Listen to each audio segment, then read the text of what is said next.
Every day at Sierra, you'll find top brand apparel, footwear, and gear for 20 to 60% less than department and specialty store prices. And during clearance time at Sierra, those incredible prices are 40 divided by 2.5, carry the 1, even lower. And when you shop clearance at Sierra, you can save a whole lot more on everything you need to get active and outside. That's a lot of saving. Epic brands, vast selection, teeny tiny prices. That's Sierra.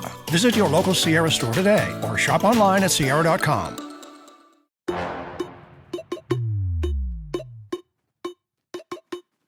We work hard to strike the right amount of intelligence and ignorance. The Last Show with David Cooper. 36 years ago to the day, the Berlin Wall fell. And by to the day, I mean 36 years ago, 1 month and 29 days. We are going to discuss about some of the wild stories that went on from escapes that involved going from East Berlin to West and the Berlin Wall falling and all that great stuff here with Lee Kuhnle, a political science professor at Humber Polytechnic who co-hosts the Uncover Up podcast. Lee, welcome to the program. Hi, David. Thanks for having me. You're looking nice today. You look very spry. Your beard's looking good. I wish people could see you on the radio. Aw, thank you. I've been told I have a face for radio, but thank you. Yeah, no, I think I've recovered from the festivities. So yeah, it's good that we weren't recording earlier last month. Fun fact about you, you are from Germany, although I believe you've abdicated your German citizenship. Is that the renounced? Renounced, that's the one. Should I not be disclosing this on the radio?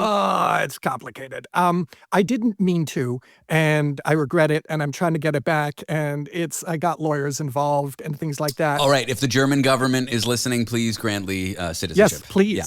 I'm sure they are. I'm sure they monitor. I'm sure the East German government is monitoring all Western media, or at least they would have been back in the late 80s. So let's talk about some of these wild escape stories, things that happened before, I don't know, somebody or someone said, Mr. Gorbachev, tear down that wall or right, whatever. that was Reagan. Yeah. Reagan, whatever, okay, Reagan. So I gotta admit, I got a little bit of a soft spot for the rogues of history. Like, not hardcore criminals and people like that, but kind of people who refuse to obey stupid laws.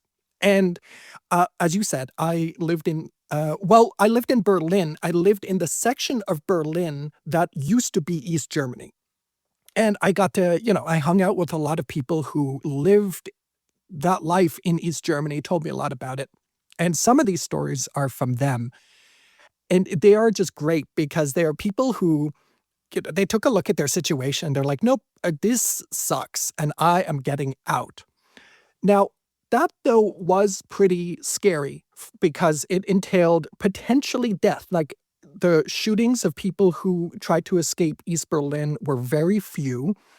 Officially, East Berlin or the East German government said we don't kill people trying to escape, but they did. There were, I think, I didn't look it up, there's 7 or 8 or so. There's video of it. I mean, like, and that was a heavily fortified border, really. But then there were 250,000 political prisoners. Many of those people were political prisoners because they tried to escape. So escaping East Berlin came with serious consequences, right? And, okay, but it's just a reminder, I know all your audience knows this, but just a reminder that the thing was, after the Second World War, East Germany is the Soviet-occupied zone. And then they're like, no, you guys are not going to become capitalist Westerners again. That was the reason you guys started World War II. You are going to be a Soviet satellite state. So it becomes its own country in 1949. But then they have this massive brain drain. And so they build a wall to prevent people from escaping East Germany, to prevent the brain drain, which they euphemistically called the Great Fascist Protection Barrier. But for the rest of us, it's just the Berlin Wall. And that was the point at which people were like, oh, we can't just like go over to see grandma anymore. And so that's when these escapes start getting really hatched and planned. And I wanted to share a couple of them. I'll give you one this is not a well-known one. This was told by a friend of mine in East Berlin who knew somebody, but these are the kind of things that happen quite often. Relatively, I have to say, only about 5,000 people actually managed to escape. So, it was not that easy to do. But one of the problems with dividing a city, is that used to be like one integrated place. And so you build a wall through a city, and there's like problems like the subway. How do you deal with that? Now, this is stuff that people were able to take advantage of. And here's a brilliant story. Two guys, they dressed as painters, like house painters. They've got their buckets of paint and all their paraphernalia, including a big ladder. And they get onto the subway. Now, I'm not sure if it was the S-Bahn or U-Bahn. No, was the U-Bahn or whatever, was it traveling between East Berlin and West Berlin? But there was just guards and you had to get off the train, basically. It was basically impossible to pass, even though the train was running. Yes. Now, in this instance, they were passing over a bridge, and the bridge was close to West Berlin. So there were no guards there because they're like, you're on a bridge and you're still in East Berlin. What are you going to realistically do? Well, these guys who were not painters pulled the emergency cord at that moment when the train is crossing the bridge.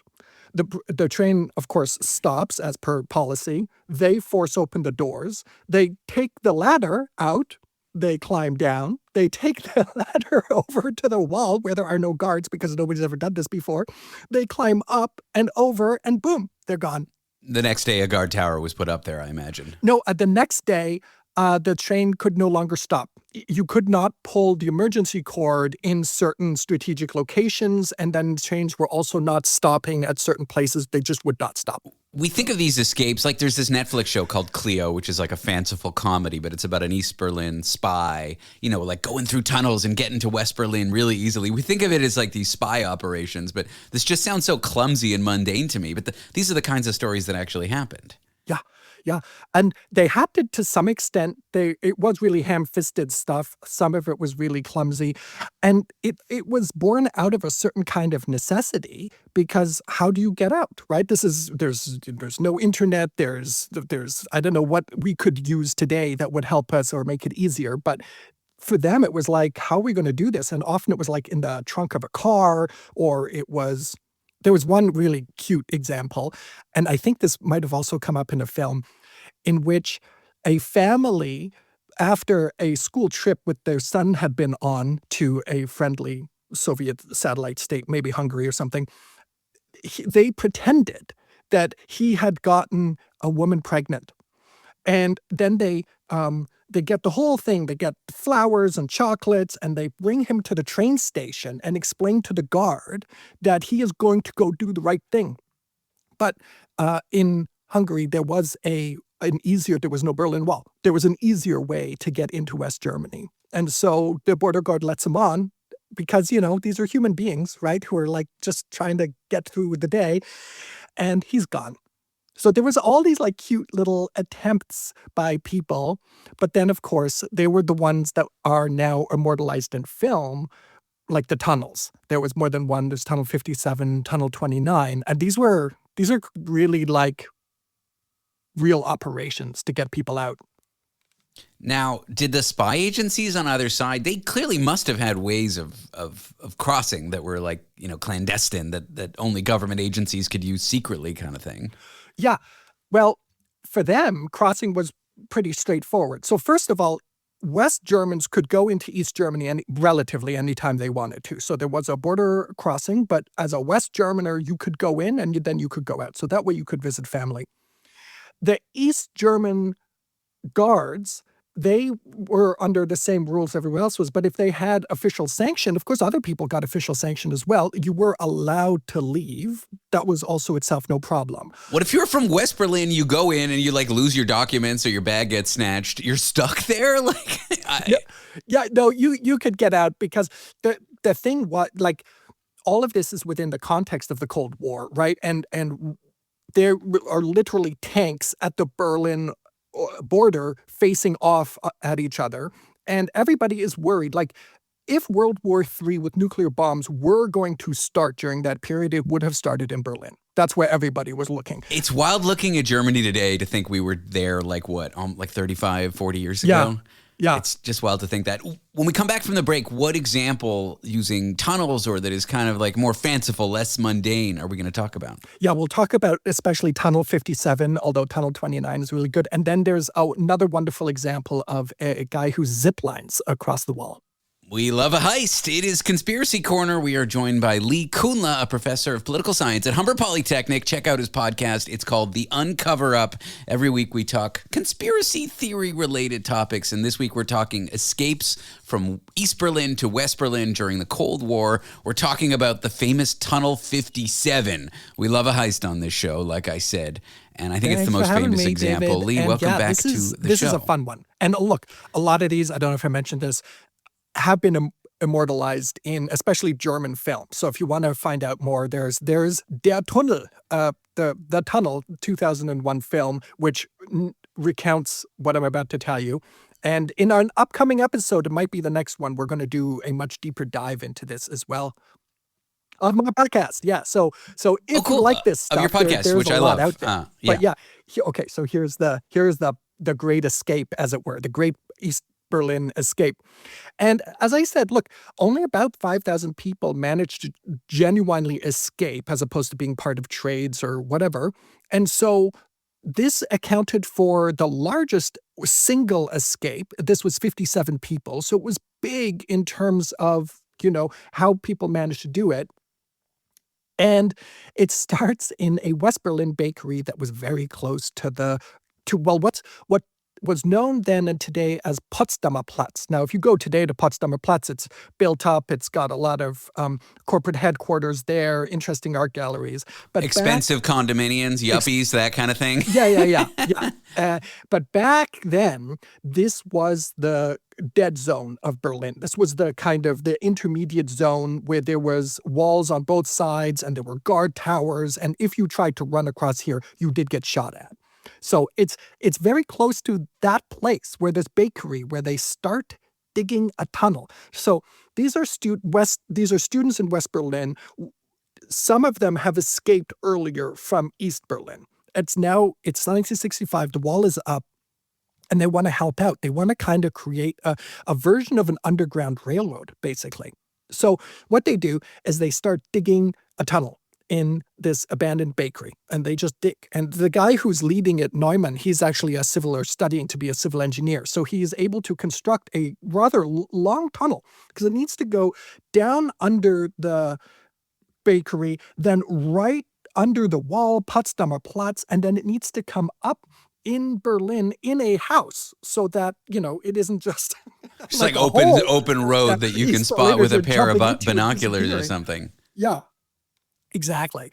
So they managed to do this, and they pop out in a house in East Berlin, again close to the wall but not at the wall. And even in the film, they would do a wonderful job of this. While they're digging the tunnel, the East Germans seem to pick up on it. Like they know something is going on underneath. Now, it's not clear, are they letting it happen so that they can find out who's trying to escape or what's happening? Or are they not sure what's going on? Anyway, they get some sense.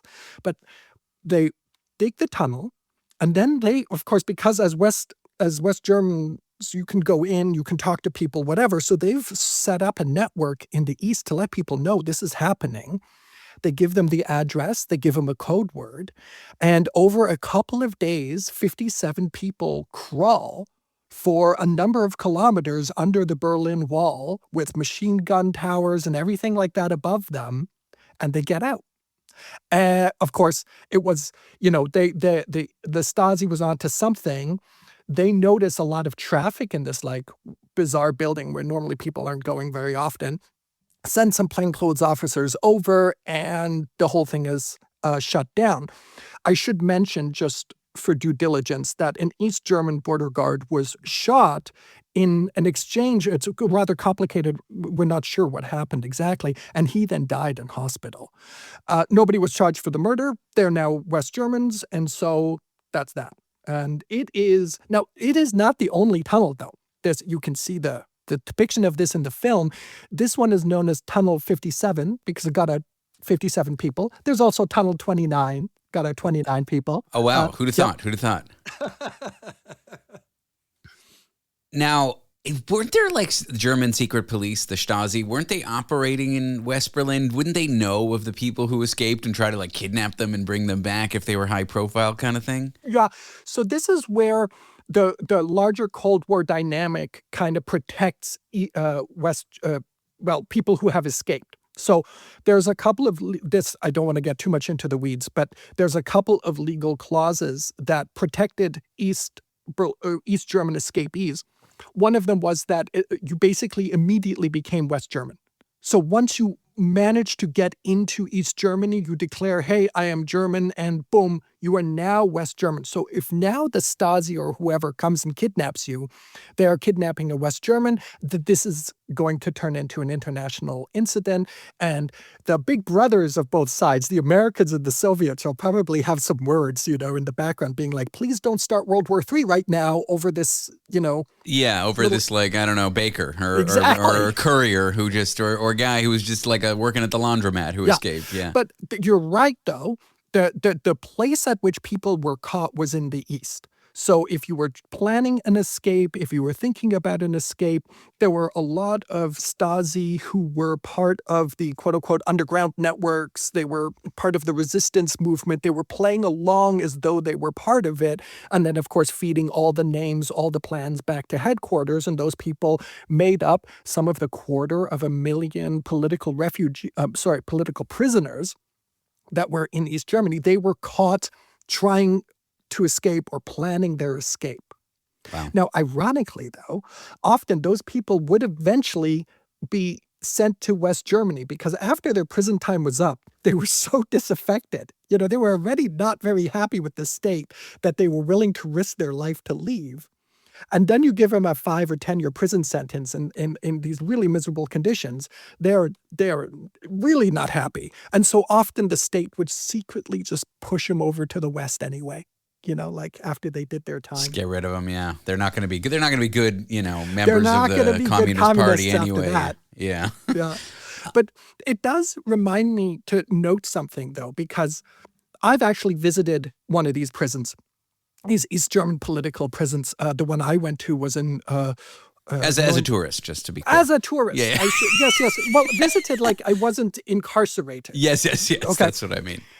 And the people who gave the tours of this political prison had themselves been inmates. And so it's pretty remarkable. You're going through and they are as bad as you would imagine them to be, these prisons. And so we got our fill of just the horrors of East Germany and the surveillance state and all of that kind of stuff. And so I was quite shocked, and I just wanted to pass this along. I was quite shocked that at the end of this tour, the tour guide turned to all of us and said, okay, but this kind of horror didn't encompass all of what East Germany was for us. And he felt that there were a lot of nice things about East Germany. Now, I'm not taking a political position. I tell you honestly, I would not have wanted to live there during communism. But I found it really interesting that, just like me, I really enjoy this kind of like looking at what the Stasi did, looking how people got away from the Stasi and escaped and all of that. That's exciting. But for a lot of people, that misses a lot of what was interesting about East Germany. Sure. I just throw it out there. I think that's fair. Like, I imagine in North Korea, we think of this as like an enemy state, whatever, but in the day-to-day of people's lives, they go about their everyday life, and a lot of people are just normal, trying to live with their families and whatever. And, a state that we consider wrong and evil, even a state that fell, like, there's still these narratives there that weren't all terrible, I'm sure. Yeah, well, I mean, one of the things was you got a job. You had a right to work. That's a right to work. As opposed to a right to, I don't know. A right to starve or whatever. A right to pay rent. Yes, exactly. Lee Kuhnle, check out his podcast, The Uncover Up Conspiracy Cast. He'll deep dive into East Berlin to West Berlin escapes in an upcoming episode. Lee, what a pleasure it was having you on the show. Thanks for having me, David. The world is changing. From the misuse of AI and the rise of deepfakes to the dangerous spread of misinformation, it's getting harder for Canadians to separate fact from fiction. That's why having a trustworthy news source is vital. At Global News, we're committed to objective journalism that cuts through the noise. Stick to the facts. Global News, Canada's trusted news.